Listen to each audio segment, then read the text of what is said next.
All right, the inflation report just landed. The CPI dropped today, but it's not as simple as good news or bad news. It's complicated. Why is that? Well, because we're dealing with delayed data, a shutdown, and a Fed meeting. It's now mandatory decision time, guys. So here's the breakdown. The CPI data has been rushed out during a shutdown, with the agencies recalling staff just to get this published. Inflation is still hovering around 3% annually. That's the highest in a while. Now, the shelter and rent component matters a lot for you because that's a big driver of mortgage rates. So what's going to happen next week at the Fed meeting? Well, because of this report, the Fed faces two very different paths. If they think inflation shows stickiness, you can expect them to hold off or even hint at further rate hikes to ensure price stability. That means mortgage rates could stay elevated. Now, if they think this inflation data looks weaker, especially since the rent inflation has actually cooled, the Fed might signal rate cuts sooner or at least give us stronger guidance.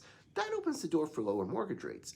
Here's what you should be watching and why it matters for you and your mortgage. If you're buying or refinancing, you've got a window, but it could close fast if the Fed gets hawkish.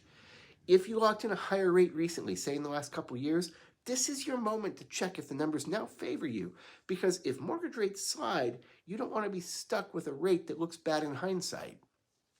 The rent and shelter numbers are critical.